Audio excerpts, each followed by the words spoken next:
Hello students, मैं हूं doctor Devendra Dhawan और स्वागत है आपका एक बार फिर से डॉक्टर धवन एजुटॉक्स पर। आज मैं जो टॉपिक स्टार्ट कर रहा हूं वो है कि हमारे देश की अर्थव्यवस्था में प्राथमिक क्षेत्र का क्या योगदान है। देखो, प्राथमिक क्षेत्र वह क्षेत्र है जिसमें वह सब आर्थिक क्रियाएं सम्मिलित की जाती हैं जो प्रकृति पर प्रत्यक्ष रूप से निर्भर रहकर होती हैं।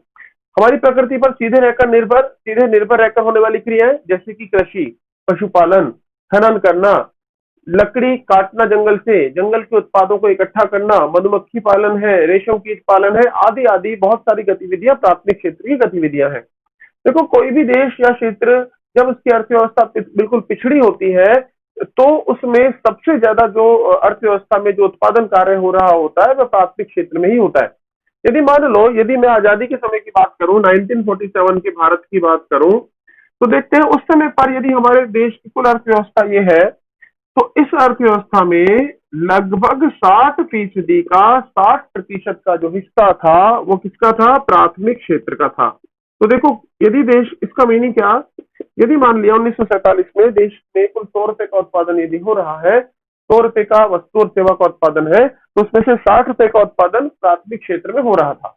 इसके अलावा क्या था वहां पर लगभग 15% का जो उत्पादन था वो था द्वितीय क्षेत्र का, जिसे हम उद्योग क्षेत्र बोलते हैं, द्वितीय क्षेत्र उद्योग। और लगभग 25% का जो उत्पादन था वो था सेवा क्षेत्र, जिसे कि हम तृतीय क्षेत्र, टर्शरी सेक्टर बोलते हैं। तो देखो, उसके बाद क्या है कि जब कोई भी देश की अर्थव्यवस्था विकास करती है तो प्राथमिक क्षेत्र से जो उत्पाद होते हैं उन उत्पादों का मूल्यवर्धन किया जाता है, उद्योगों में नए नए उत्पाद बनाए जाते हैं, सेवा क्षेत्र का भी विकास होता है जो कि प्राथमिक क्षेत्र और उद्योगों की सेवा करता है। तो धीरे धीरे समय बीतने पर क्या होता है कि कहीं ना कहीं उद्योगों का भी विकास होने लगता है ज्यादा और सेवाओं का भी विकास होने लगता है ज्यादा।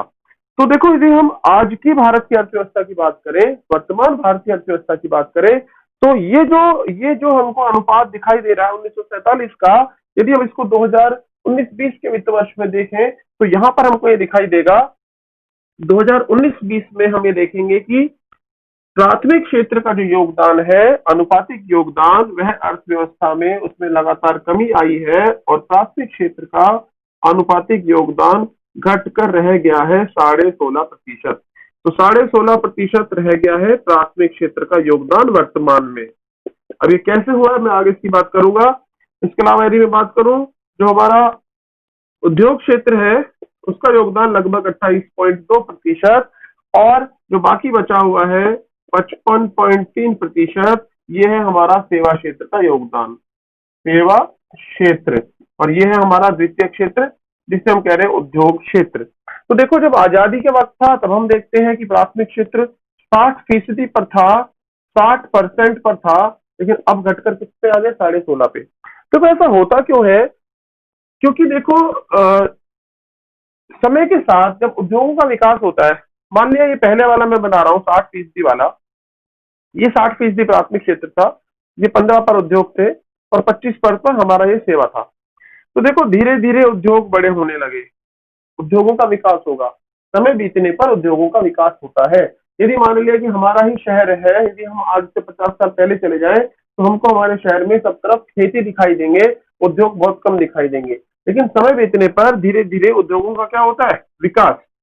समय बीतने पर सेवा क्षेत्र का भी क्या होता है? विकास। सेवा क्षेत्र भी बड़ा होता है, कृषि क्षेत्र में भी बड़ा होता है। लेकिन देखो, अनुपात के रूप में क्या होता है कि उद्योग बड़े हो जाते हैं, सेवा क्षेत्र और बड़ा हो जाता है, तो अनुपात के रूप में जो कृषि का परसेंटेज है उसमें क्या आ गई? फिर कमी। तो कृषि का या प्राथमिक क्षेत्र का जो अनुपात होता है अर्थव्यवस्था में वह घट जाता है। देखो, ठीक इसी तरीके से होता है, जैसे मान लिया कि एक ये रेखा है, मान लो मैं आजादी, ये बात कर रहा हूँ 1947 की, ये एक रेखा तो है कृषि की, एक दूसरी रेखा है उद्योग की और तीसरी रेखा है सेवा की।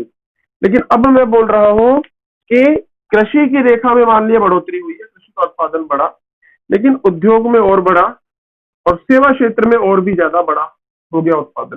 तो आप बताओ, क्या कृषि का जो अनुपात है अर्थव्यवस्था में, कुल उत्पादन में जो कृषि का अनुपात है, जो परसेंटेज है, उसमें गिरावट आ रही है कि नहीं आ रही है? उसमें गिरावट आती है। तो ये वाला जो प्रश्न है हमको याद रखना होता है कि जब किसी देश की अर्थव्यवस्था का विकास हो रहा होता है तो प्राथमिक क्षेत्र का अनुपातिक जो योगदान है, प्रतिशत में जो योगदान है, उस प्रतिशत योगदान में क्या आती है, कमी आती है, जो हमको यहाँ पर सीधे सीधे दिख रहा है कि 60% से अनुपात घटता हुआ किस पे आ चुका है, 16.5% पे आ चुका है। हालांकि देखो, हमारा जो योजना आयोग था, पहले नीति आयोग से पहले योजना आयोग था, योजना आयोग ने एक दस्तावेज बनाया था, उसे बोला था विजन 2020। योजना आयोग का जो विजन 2020 का जो दस्तावेज था, वह दस्तावेज तो क्या बोलता था कि 2020 तक, देखो वो जो दस्तावेज था वो बनाया गया था जब हमारे राष्ट्रपति थे डॉक्टर एपीजे अब्दुल कलाम, हमारे राष्ट्रपति थे, और उन्होंने बोला था कि 2020 तक हम भारत को विकसित देखना चाहते हैं, विकसित भारत देखना चाहते हैं, जो डेवलप्ड इकोनॉमी हो जाता है, विकसित भारत। तो एक जो अनुमान था योजना आयोग का 2020 का, जो कि सही नहीं रहा, योजना आयोग, और वो था विजन 2020 2020 का। उसमें उन्होंने एक अनुमान लगाया था कि 2020 आते आते कृषि का जो भूमिका है, देखो आजादी के समय पर जो 60% थी, वह भूमिका घटते हुए कितने पे आ जाएगी, 6% पे। उद्योग जो होंगे वो लगभग होंगे 34% पे, और सेवा क्षेत्र जो होगा लगभग होगा 60% पे। तो ये जो योजना आयोग का विजन है, यहाँ पर भी हमको दिख रहा है कि यदि हमारा विकास और होगा, यद्यपि हमको ये 2020 में मिला नहीं, 2020 में तो हम किस पे, हम अभी 16.5% पे ही है। तो यदि हमारे देश का विकास और होगा, हमारे उद्योगों का विकास और होगा, हमारा सेवा क्षेत्र और बड़ा होगा, तो हमारा जो कृषि का जो क्षेत्र है उसमें क्या आएगी, और भी कमी आएगी। तो ये वाला पॉइंट, ये कंसेप्ट हमारा यहाँ क्लियर हो रहा है कि जब किसी देश की अर्थव्यवस्था का विकास होता है तो उसका जो प्राथमिक क्षेत्र है, प्राथमिक क्षेत्र के अनुपातिक योगदान में लगातार क्या आती है, फिर कमी आती है। यदि मैं अमेरिका जैसे देश की बात करूं, तो अमेरिका की अर्थव्यवस्था में उनके प्राथमिक क्षेत्र का जो भूमिका है, उसका जो योगदान है, वो लगभग 2% ही है। इसका अमेरिका में क्या है, लगभग 2% प्राथमिक क्षेत्र है, और 80% से अधिक वहां पर कौन सा क्षेत्र है, सेवा क्षेत्र की भूमिका है उस उनकी अर्थव्यवस्था में। तो पहला पॉइंट हमारा क्लियर हुआ कि किसी देश की आर्थिक, एक प्रश्न है आईएएस में अपना प्रश्न है, और आरएएस और बाकी सिविल सर्विसेज में भी डायरेक्टली इनडायरेक्टली पूछा हुआ है, जो प्रीलिमिनरी एग्जाम है। कंसेप्ट है क्या, यदि मान लिया हमको एक कथन दे दिया जाए, किसी देश की अर्थव्यवस्था में प्राथमिक क्षेत्र का घटता हुआ योगदान आर्थिक विकास का सूचक है, तो ये वाला जो सेंटेंस है ये बिल्कुल सही है कि प्राथमिक क्षेत्र का यदि अनुपातिक योगदान घटेगा तो निश्चित रूप से क्या हो रहा है, आर्थिक विकास यहाँ पर हो रहा है। तो देखो, लेकिन स्टूडेंट्स, हमको एक बात याद रखनी है, हमारा जो दूसरा पॉइंट है वो क्या है, हमको हमेशा याद रखना है, हमने प्रतिशत की बात की है, हमने कभी ये नहीं कहा कि नहीं कृषि का उत्पादन ही घट जाएगा। देखो, हम दूसरा पॉइंट देखते हैं क्या है। 1951 में, 1951 में हमारे देश में जो कृषि का उत्पादन था, कृषि में जो हमारा खाद्यान्न का उत्पादन था, फूड ग्रेन का जो उत्पादन था, जिसमें गेहूं, चावल, दाल और मोटा अनाज आता है, तो वह जो उत्पादन था 1951 का, वह था 5.2 करोड़ टन। तो हमारा जो खाद्यान्न का उत्पादन 1951 में था 5.2 करोड़ टन।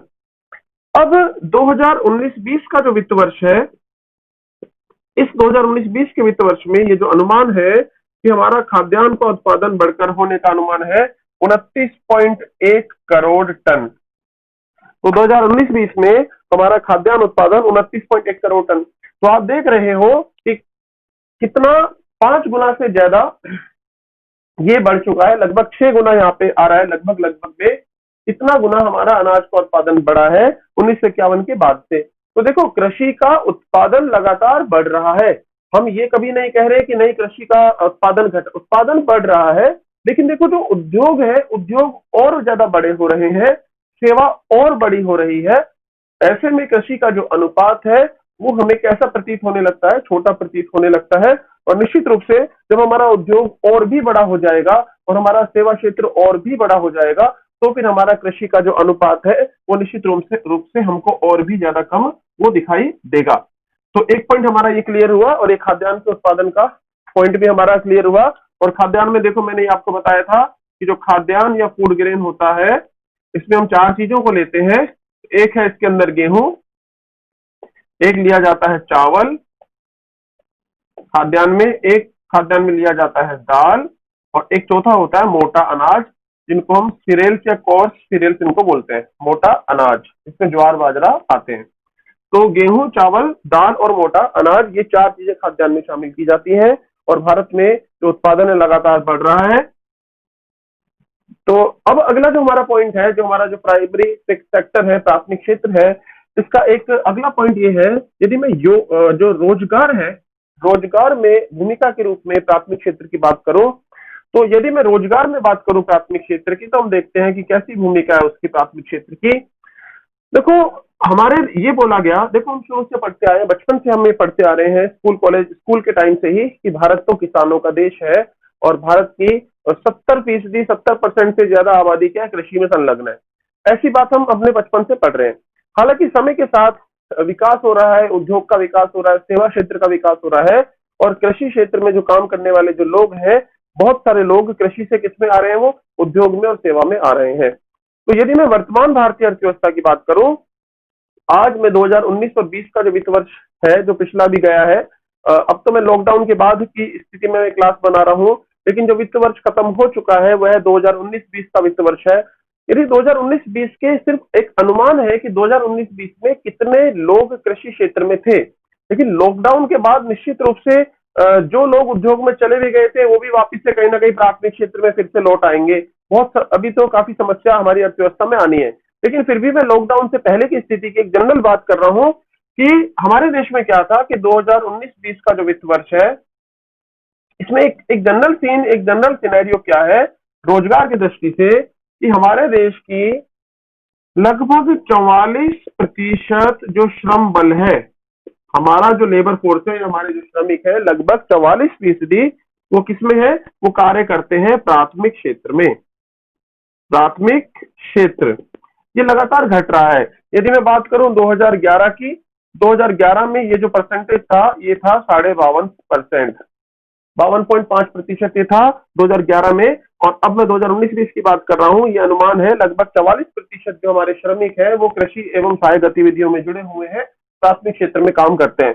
इसके अलावा दूसरी जो बात है, हमारा लगभग 31% का जो श्रम बल है, हमारा 31% का जो श्रम बल है, ये तो प्राथमिक क्षेत्र का हो गया 44%, 31% जो है वो हमारा लगा हुआ है किसमें, तृतीय क्षेत्र में। जो टर्शरी सेक्टर है, तृतीय क्षेत्र, सेवा क्षेत्र, वहां पे 31% श्रम बल लगा हुआ है। और लगभग ये जो 25% श्रम बल है, ये हमारा लगा हुआ है उद्योग क्षेत्र में। ये लगभग में है, ये आंकड़े सारे के सारे लगभग में, हमको ऐसे याद रखना है। कभी कोई आपका जो सिविल सर्विसेज का एग्जाम जब होता है, वहां पर बिल्कुल एक्यूरेट आंकड़े कभी आपसे नहीं पूछे जाने वाले, एक लगभग में आइडिया आपको निश्चित रूप से याद रखना है। ये देखो, ये जो आंकड़ा है ना 44%, ये 43 पॉइंट समथिंग कुछ परसेंट है, जो लगभग 44 बैठता है। हमको ऐसे याद रखना है, 44% लगभग आज की डेट में कृषि में लगे हुए हैं, 25% उद्योग में, और फिर सेवा क्षेत्र में 31%। अब यहाँ पर हमने एक बात तो देख ली कि कृषि का जो हमारा क्षेत्र है, जो प्राथमिक हमारा क्षेत्र है, वहां 44% श्रमिक काम कर रहे हैं। लेकिन हमने अभी इससे जस्ट पहले देखा था कि प्राथमिक क्षेत्र में उत्पादन हमारा हो रहा था 16.5%। यदि हमारे देश की अर्थव्यवस्था में 100 रुपए का उत्पादन होता है, तो प्राथमिक क्षेत्र में होने वाला उत्पादन कितना, 16.5%, 16.5 रुपए का। यहाँ पर देखो एक बात गौर करने की है, ये 2011 के आंकड़े थे 52% जो मैंने लिखे थे। एक बात गौर करने की है कि जो 44% श्रम बल है, यदि हम इसके पीछे जो इनका परिवार है, उसके परिवार के सदस्य भी माने कि मान लो एक श्रमिक है, एक कृषक है, उसके पीछे उसका परिवार भी है, तो ये जो हमारी आबादी आती है, ऐसा मोटे रूप में अनुमान लगाया जाता है कि हमारी 60% की जो आबादी है वो कहीं ना कहीं किस पर निर्भर है, वो प्राथमिक क्षेत्र पर निर्भर है।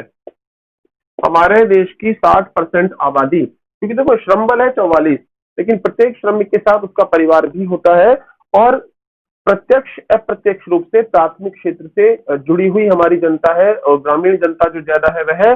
तो कुल मिलाकर लगभग 60% आबादी जो हमारी है, वह हमारी प्राथमिक क्षेत्र पे निर्भर है। इस तरीके से यदि हम यहाँ से देखें कि 16.5% का रुपया उत्पादित हो रहा है कृषि क्षेत्र में, और बांटा जा रहा है कितने लोगों को, 60 लोगों को। यदि मैं 100 के हिसाब से देखूं, यदि आप एक प्रश्न देखें कि देश की अर्थव्यवस्था में 16.5 रुपए का उत्पादन हो रहा है, लेकिन वह उस पर निर्भर आबादी लगभग कितनी है, 60%। तो यदि आप इसको एक के रूप में देखो, कि यदि मैं कह रहा हूं इसको उल्टा कर दूं इस 60% जो लोग हैं उनके पास जा रहा है 16.5 रुपया। यदि मैं ऐसे बोल दूं कि देश में हमने ये कहा कि 16.5 जो रुपया है वो जा रहा है 60% आबादी के पास। इसलिए प्रश्न है कि यदि मैं प्रति व्यक्ति आय की बात करूं, प्रति व्यक्ति आय, तो यदि मैं यहां पर ऐसे करूंगा तो चूंकि 60 रुपया, 16.5 रुपया जो है 60% आबादी पे है, 60 लोगों के पास जा रहा है 16.5 रुपया, इसलिए एक आदमी के पास जाएगा 16.5/60 हम कर देंगे। और जब हम इसको देखेंगे तो ये हमको लगभग लगभग ये 27 पैसे के समथिंग ये आंकड़ा हमारा आएगा, 25 पैसे से कुछ अधिक ये आंकड़ा आएगा। तो हम देखेंगे कि बहुत ही कम प्रति व्यक्ति आय जो कृषि में है वो क्या है, बहुत ही कम रहेगी। एक बार हम इसमें देखते हैं, यदि मान लिया तृतीय क्षेत्र में लगे हुए 31% जो लोग हैं, 31% जो लोग हैं तृतीय क्षेत्र में है, लेकिन इनका उत्पादन कितना है, इनका उत्पादन है 55.3%, या इसको अपन रुपए में काउंट करें तो अब देखते हो कि यहाँ पर जो अपन देखेंगे तो प्रति व्यक्ति जो आय रहेगी वो 1 रुपए से काफी अधिक आएगी। प्रति व्यक्ति आय 1 रुपए से काफी अधिक रहेगी, जबकि यहाँ पर जो प्रति व्यक्ति आय आएगी वो सिर्फ हमारी 27 पैसे, और यदि हम इस आंकड़े को थोड़ा घटा भी लें तो 30 पैसे के आसपास की वो आय हमारी आएगी। तो स्टूडेंट इस तरह से हम देखते हैं कि जो कृषि जो प्राथमिक वाला क्षेत्र है इसमें प्रति व्यक्ति आय बहुत कम है, जबकि तृतीय क्षेत्र में जब हम देखेंगे तो हमको प्रति व्यक्ति आय जो है वो 1.8 रुपए के आसपास वो दिखाई देती है, जबकि यहाँ पर तो बहुत ही कम है। तो देखो इससे हमको साफ साफ दिखाई देता है कि जो हमारा प्राथमिक क्षेत्र है, जो हमारा कृषि क्षेत्र है, वह प्रति व्यक्ति आय की दृष्टि से कमजोर है, संकट में है। और हमको जो ये रूरल डिस्ट्रेस दिखाई देता है, सरकार कई बार ये जो अखबारों में टर्म आती है रूरल डिस्ट्रेस है, मतलब ग्रामीण क्षेत्र में परेशानियां बढ़ रही हैं, परेशानियां ज्यादा है। उसका कारण क्या है, क्योंकि हमारा प्राथमिक क्षेत्र है उसका उत्पादन तो थोड़ा सा है, लेकिन प्राथमिक क्षेत्र पर जो निर्भर आबादी है वह आबादी काफी ज्यादा है, इसलिए प्रति व्यक्ति आय वहां पर कम है, और वही कहीं ना कहीं समस्याओं का कारण है। अब देखो ये जो समस्या है जो इसकी हमारे क्षेत्र की, अब हमारी सरकार क्या चाहती है, हमारी सरकार चाहती है कि देखो प्राथमिक क्षेत्र की एक तो उत्पादकता बढ़ाई जाए, प्राइमरी सेक्टर जो है, जो कृषि का क्षेत्र है मुख्यतः, इसकी क्या बढ़ाई जाए, इसकी इसकी प्रोडक्टिविटी, इसकी उत्पादकता बढ़ाई जाए, यहाँ पर और ज्यादा उत्पादन हो, प्रति व्यक्ति उत्पादन की मात्रा भी बढ़े। तो एक पॉइंट तो ये है कि उत्पादन की मात्रा को बढ़ाया जाए। दूसरा एक जो महत्वपूर्ण पॉइंट है कि यहाँ से बहुत सारे जो श्रमिक है, यहाँ से जो श्रमिक है, इन श्रमिकों को कहां पर भेजा जाए, उद्योग क्षेत्र में भेजा जाए और इनको सेवा क्षेत्र में भेजा जाए।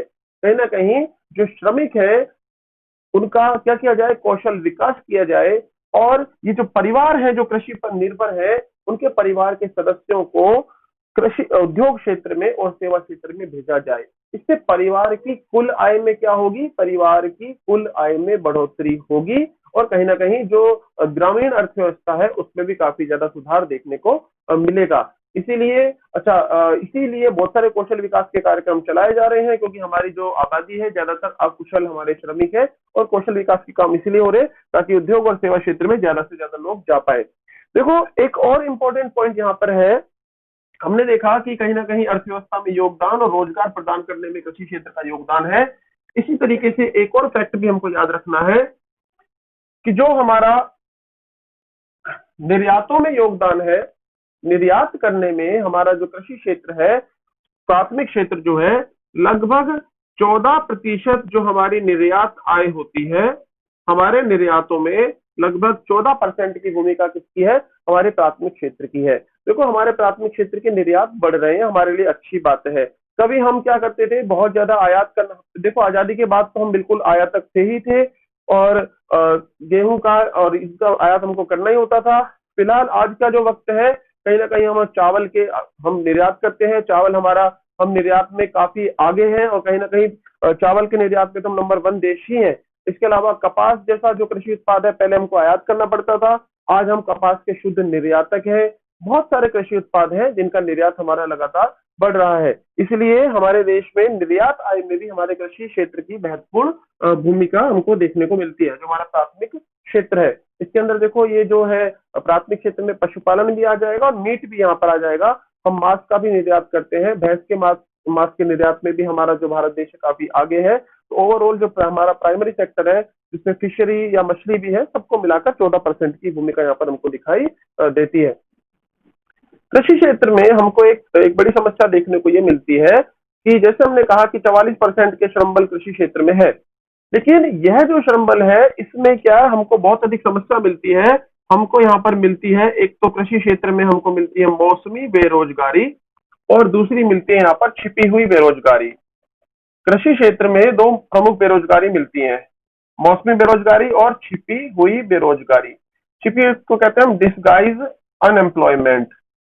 देखो मौसमी बेरोजगारी क्या है, देखो कृषि क्षेत्र में जो लोग काम कर रहे हैं, कृषि श्रमिक है, भूमिहीन श्रमिक है या खुद कृषक जिसकी खुद की भूमि भी है, लेकिन हम देखते हैं कि जो गर्मी का मौसम आता है, अप्रैल में फसल कटने के बाद अप्रैल, मई और जून ये 3 महीने जो है यहाँ पर इस समय कोई कृषि कार्य नहीं हो पाता है, क्योंकि सिंचाई की व्यवस्था यदि कहीं है तो सिंचाई से काम हो जाता है, लेकिन हमारी 50% से भी ज्यादा भूमि कैसी है, असिंचित है, सिंचाई की व्यवस्था नहीं है।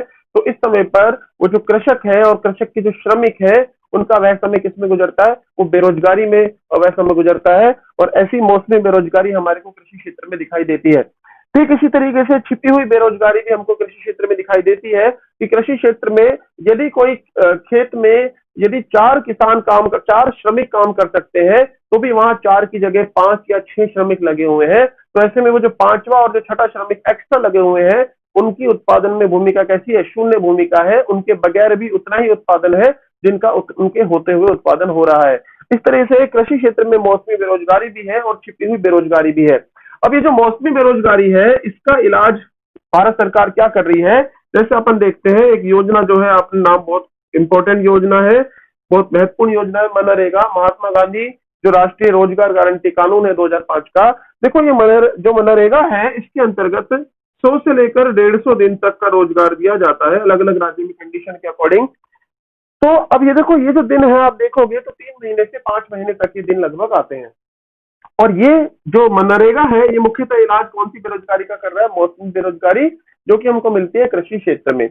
अब ये जो छिपी हुई बेरोजगारी है इसको दूर करने के लिए हम क्या करना चाहेंगे, भारत सरकार क्या चाहती है कि किसानों का, कृषि श्रमिकों का क्या किया जाए, कौशल विकास किया जाए। और यहाँ पर जो एक्स्ट्रा श्रमिक जो लगे हुए हैं इस कृषि क्षेत्र में, उन अतिरिक्त श्रमिकों को यहाँ से कृषि क्षेत्र से निकाल कर कहां पर भेजा जाए, इनको उद्योग क्षेत्र में और सेवा क्षेत्र में भेजा जाए।